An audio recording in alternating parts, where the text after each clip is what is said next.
Three, two, one.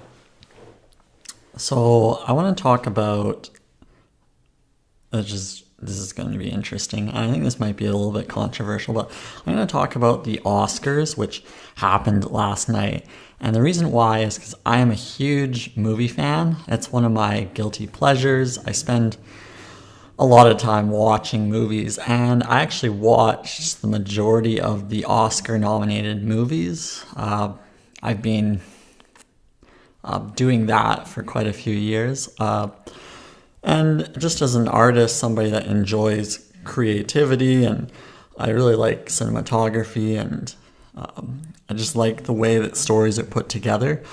It's something that helps inspire me in terms of what I do on a daily basis, whether it's through marketing or creating my stories. It's something that I'm really passionate about. So I wanted to talk about the Oscars. This was like the number one lowest rated session of the Oscars ever. It seemed like it had the least amount of viewers of all time,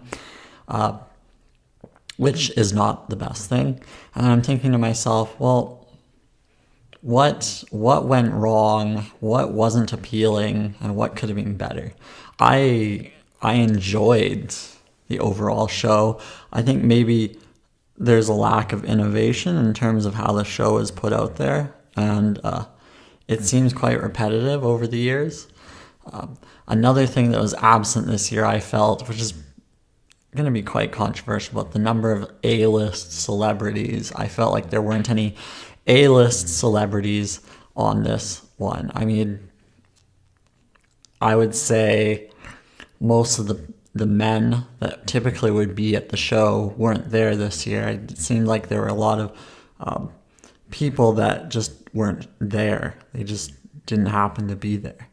And I think it was well done. Another controversial thing is this hashtag #MeToo thing, which I'm all about, equality and whatnot, but to what extent do we need to have this pushed, and to what extent should we be criticizing the movies that did deserve more recognition? Because a lot of the movies that were recognized were not really of much popularity. None of them did well in the box office. But this seems to be a trend in a lot of Oscar movies, is that they're not quite as popular.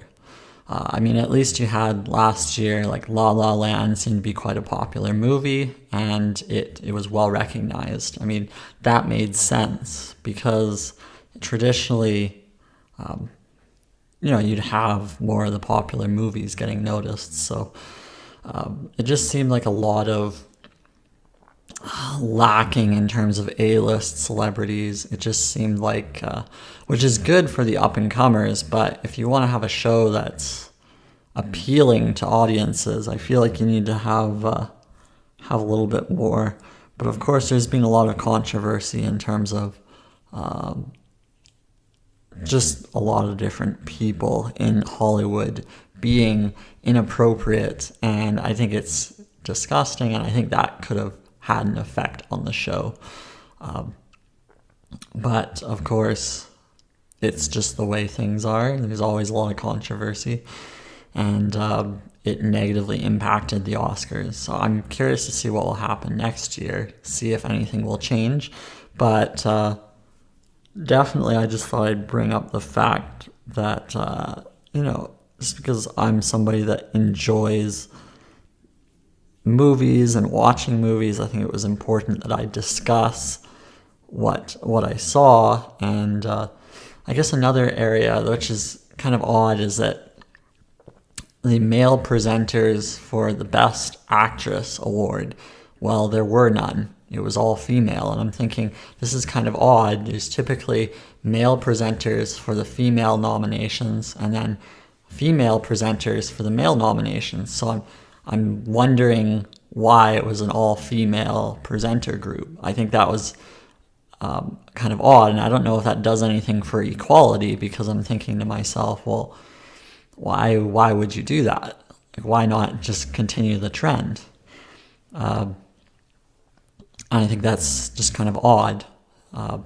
There's a lot in terms of the pay gap that was discussed, and I agree if the pay gap isn't equal for the same amount of work, then that needs to be addressed. That being said, if somebody is an A-list celebrity, they're going to command a higher salary. And there's plenty of people out there, men and women, that make a significant amount more than other men and women in a particular role. So I think there's a lot of discussion around equality, but if you look at it, the amount of pay that's received is quite significant. The amount of work that goes into the role is quite significant. For instance, Tom Cruise is an A-list celebrity. It would make sense that he commands a much higher salary than anyone else. He's at a very high echelon, so it would be silly to compare him versus anyone else, men or women. Like, he's at the top of the game, so he commands a certain amount more. It would be silly to say, well, the pay gap's not equal because look at this individual, he's making 30 plus million per movie. Well, if the box office suggests that he deserves it, it would make sense. You see, the numbers are dictated based on the box office. If people are going to see a movie with a male actor as the lead role and that's generating more box office numbers, then naturally that's why these individuals get paid more. Look at all the top movies in the box office, most of the main characters are men. So it would make sense that the box office would dictate how much pay should be deserved. There's a huge, if you look back, even like the Matrix series, the Matrix, you've got Keanu Reeves, who's literally the main star. It would make sense that he makes a significant amount per movie. He's the reason why the series did so well in the box office. So naturally, he needs to be paid respectively for his work. And if you look at any movies with a serious female actress, do you see that as a common trend? I don't see too many top-end movies like that with a female actress as the lead role. Like, even you got Harry Potter, which is written by a woman. The main character is Harry Potter. Well, it makes sense that Daniel Radcliffe gets paid more than everyone else in the movie, men or women. The fact is his role is the most critical in the movie. And I guess if you look at it, well, Wonder Woman, the main character was a female, and I believe that she made the most money in the movie, and that rightfully so. So that has to be addressed, is the fact that who's the leading character? Well, if it's a man, then they'll typically get paid more. If it's a woman, they'll get paid more. But you don't look at the top A-list celebrities and you don't see them complaining. They're simply just doing their job and they're getting paid respectively for it.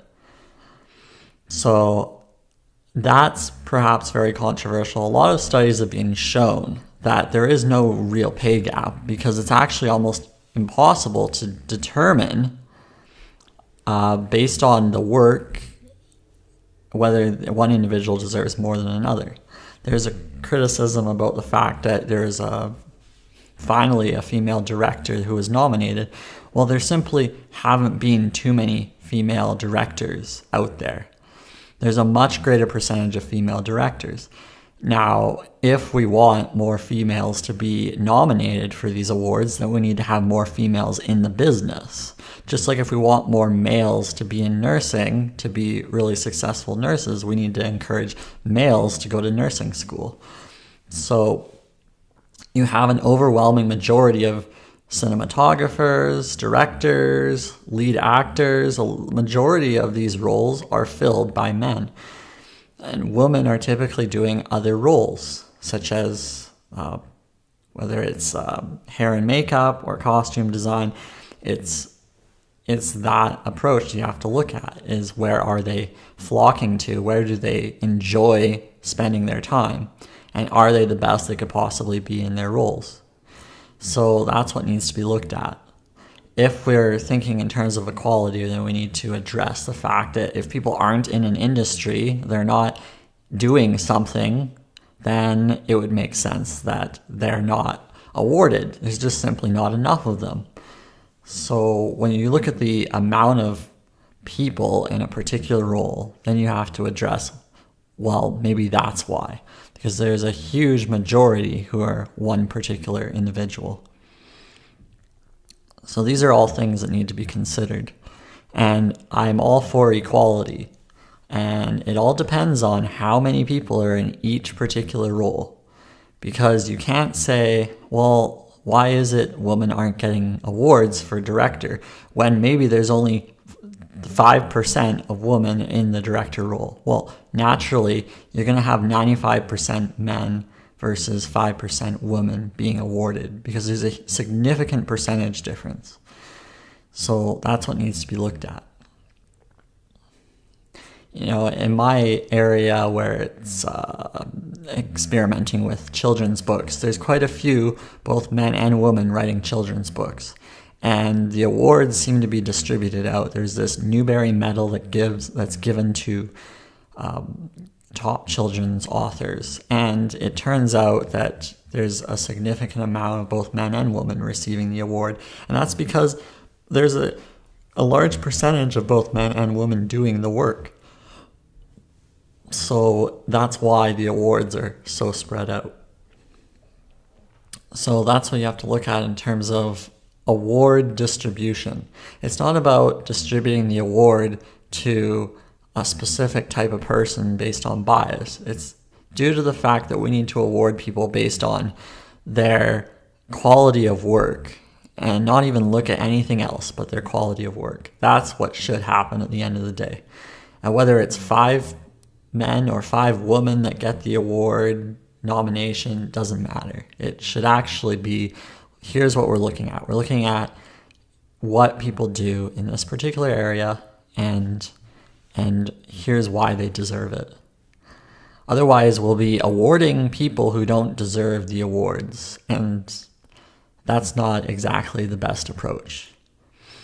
Now, I don't know, but I think because the Oscars is on ABC, and ABC is owned by Disney, if I'm correct there, I feel like there might be some bias in terms of whether the awards are distributed to the right movies based on quality, or is it based on the fact that, you know, if there's a movie that's created by Disney, maybe it's swayed in that direction.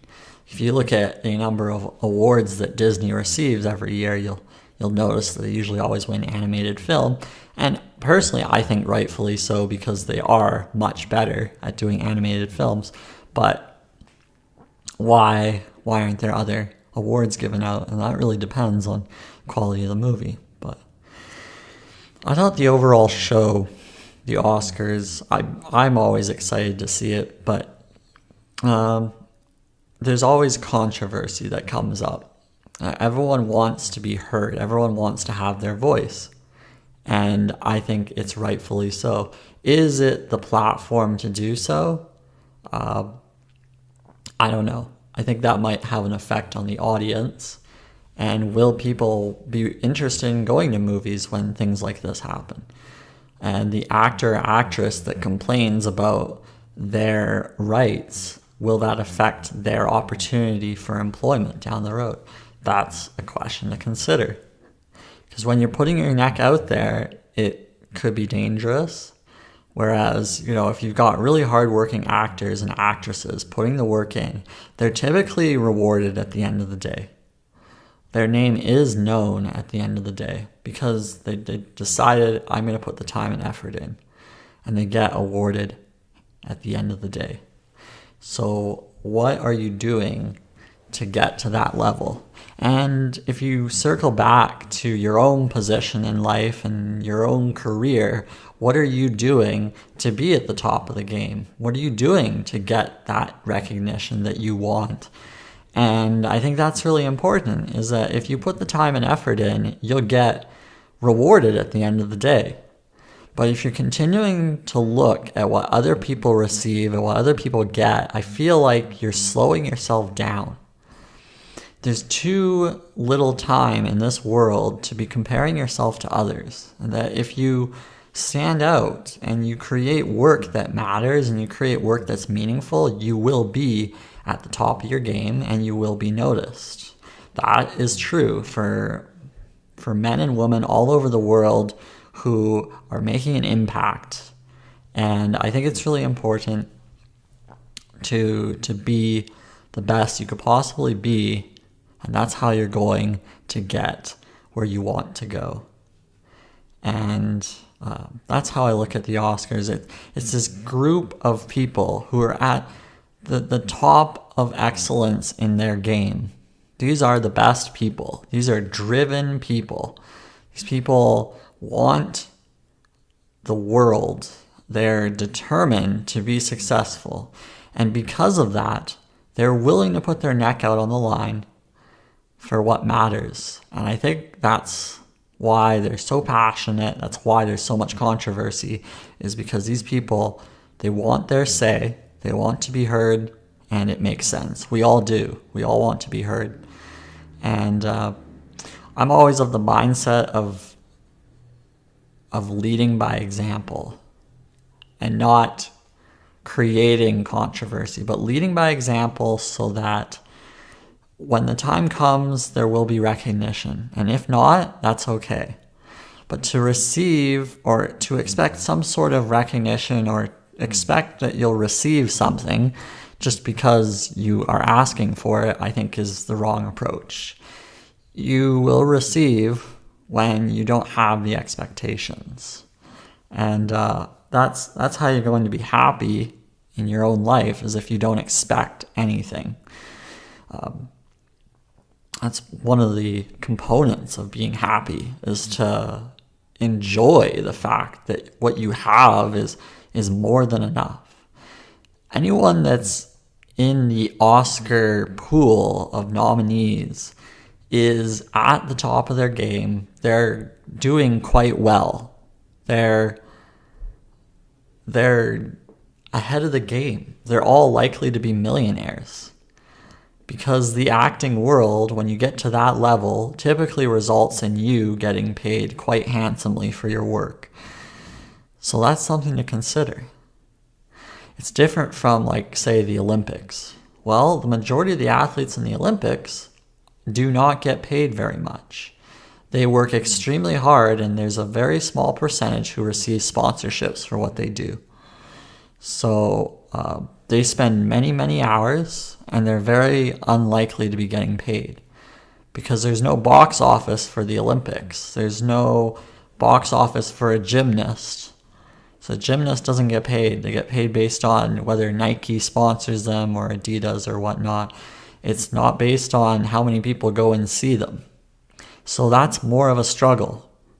And that's where more of the challenges come up. And if people genuinely are doing what they want to, because in order to be an incredible Olympian, you must enjoy what you're doing. In the movies, you get paid because acting gets you pay. And if your movie does well in the box office, then perhaps your contract will indicate that you get a percentage of that. So there's quite a significant amount of revenue to be had in the acting field. But that being said, there's a large number of people who are not successful in their acting endeavors because it is an incredibly difficult field to be in. Unless you live in Los Angeles, it can be challenging to survive off of an actor's salary. That's why you see so many actors as waiters and waitresses, because they can't survive on acting alone. But most creative endeavors are like that, in that if you're trying to carve out an existence, you might have to have multiple positions, multiple career paths in order to survive as an actor. And that's what you have to realize. And hopefully that will make you stronger and make you more determined to be successful in your endeavor. But you want to put in as much work as you can to be the best in your field of choice. I certainly look at myself and I say, well, what am I doing to be the best in my field? And I don't know if I'm doing enough. I don't know if I'm putting in the necessary hours to get there. But in the meantime, I'm going to enjoy what I'm doing. And then maybe somebody else will feel inspired to say, hey, I want to grow, I want to improve, I want to get there. So if you look at the Oscars, it's a level of excellence. Everyone is at the top of their game. And certainly I look at that from an inspiration standpoint, that these people are doing what they love. And who would have thought that you could grow up watching movies and then all of a sudden you're an actor and you're winning an award.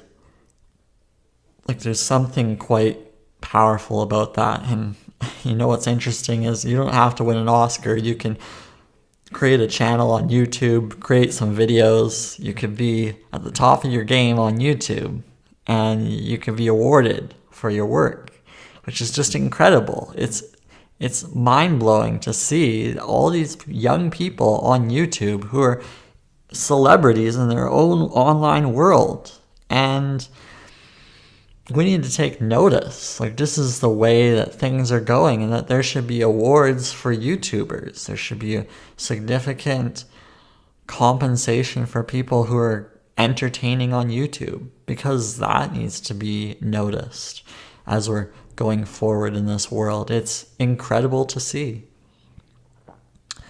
And the dynamics changed. As we're seeing the drop in numbers for the Oscars, we need to look at what's coming up. Well, the online world on YouTube is coming up. Twitch is a platform that's taking the world by storm. So these are areas that we have to look at and say, well, maybe these people are the ones that deserve to be rewarded. There's a lot of people that put in so many hours to succeed, and they're the ones that maybe should be noticed and recognized. These A-list celebrities that put out these movies, maybe they don't deserve to be as rewarded as they are, because the amount of viewership going to YouTube is much more significant. So the difference is YouTube makes a significant amount of money off of all of us putting our content out. Is that fair? Well, they're creating this platform for us to stand out and be different and be unique, and naturally it would make sense that they get a good chunk of the pie. Until somebody can come around and create a platform that can take over from YouTube, this is just the way the world works. So that's what we have to recognize. Anyway, I'm going to wrap this up.